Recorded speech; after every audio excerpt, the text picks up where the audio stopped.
Саламатсыздар құрметті оқушылар, бүгін біз алгебра 7-ші сынып есе 41-ші есепті шарамыз. Бұл жерде x квадрат минус 9 тең 0 деген теңдеу белгі. Мына жақшаны мен өзім жазып болдым, негізі жақша болмайды.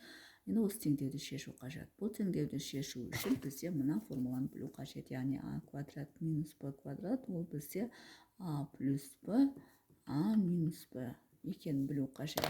Айны соған келтіреміз. X квадрат деп отырғанымыз x қосу 3 x азайту 3 деп жазуға болады. X квадрат минус 9-ты мына формула бойынша екеуін қосып және азайтсақ x квадрат минус 9-ты береді. Енді жеке нөлге теңестіреміз. А жағдайы x қосу 3-ті нөлге теңестіреміз. X біріміз теңдіктің оң жағына минус 3 болып өтеді. Бірінші жауап минус 3.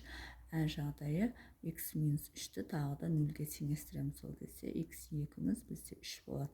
Сонда x-ің орнына минус 3-ті қойсақ, мынау 0 болады. X-ің орнына 3-ті қойсақ, мынау 0 болады. Сонда 0-ді 0-ге бөлсек 0 болады. Сонда екі жақшаға келтіріп алып, жеке не істейміз?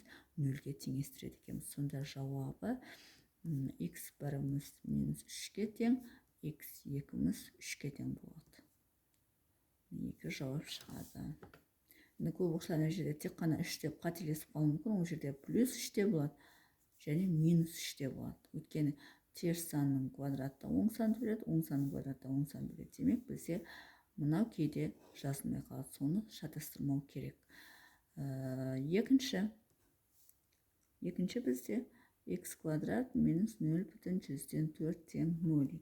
Бұны да екі жақшаға шектейміз. Яғни x қосу 0,2, x азайту 0,2 тең 0 деп жазуға болады. Енді бұл жерде жеке 0-ге теңестіреміз. Яғни а жағдайы бізде x плюс 0,2 тең 0, x біріміз минус 0,2 болады. Ә жағдайымыз x минус 0,2 тең 0, x екіміз мына теңдіктің оң жағына плюс болып өтеді. Сонда есептің жауабы плюс минус 0,2 деп жаза салсақ болады. X бір 0,2, x екі минус 0,2. Үшінші бізде x квадрат минус 81 тең 0. Енді бұны да екі жақшаға шектейміз. 81 деп отырғанымыз 9-ның квадраты, x қосу 9, x азайту 9 тең 0 деп. Енді екеуін жеке 0-ге теңестіреміз. X қосу 9 тең 0. Бізде x біріміз минус 9 болады. Ә жағдайы x минус 9 тең 0. X екіміз мына теңдіктің оң жағына плюс болып өтеді. Сонда есептің жауабы плюс минус 9 деп жаза салсақ болады. Төртінші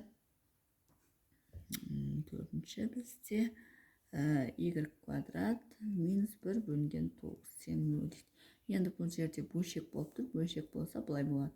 Y плюс 3-тен 1, y азайту 3-тен 1 тең 0 деп жазамыз. Яғни 3-тен 1-дің квадраты бізде 9-тан 1-ді береді. Бұлай болатын болса жауабын 1-ден жазуға болады. Y тең плюс минус 3-тен 1 деп.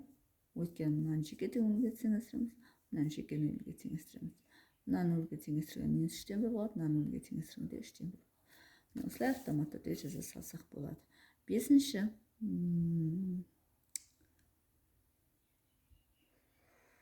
Бесінші y квадрат минус 1,16-дан 9 тең 0. Енді мұны аралас бөлшек болғанда көп оқушылар ойланып қалуы мүмкін, бұны қалай шығарамыз деп. Бұны кәдімгідей шығарамыз. Y квадрат 16-ның орнына қоямыз. 16-ны 1-ге өтеміз. 16-ға 9 қоссақ 25 болады. Тең 0 болады. Яғни 16-дан 25 болады. Ол бізде y қосу 4-тен 5, y азайту 4-тен 5 деген екі жақшаға шектеледі. Екеуінің квадраты бізде 16-дан 25 болады. Бөлшектің бөлімін бөлек, алымын бөлек квадраттаймыз. Сонда есептің жауабы бірінші y плюс 5 бөлінген 4-ті 0-ге теңестіреміз. Y біріміз минус 5 бөлінген 4 болады. Екінші жағдай y минус 5 бөлінген 4-ті 0-ге теңестіреміз. Y екіміз мына теңдіктің оң жағына плюс болып өтеді. Сонда есептің жауабы y тең плюс минус 5 бөлінген 4 болады екен. Осылай жазсақ болады. Яғни y деп отырғанымыз плюс минус 5 бөлінген 4.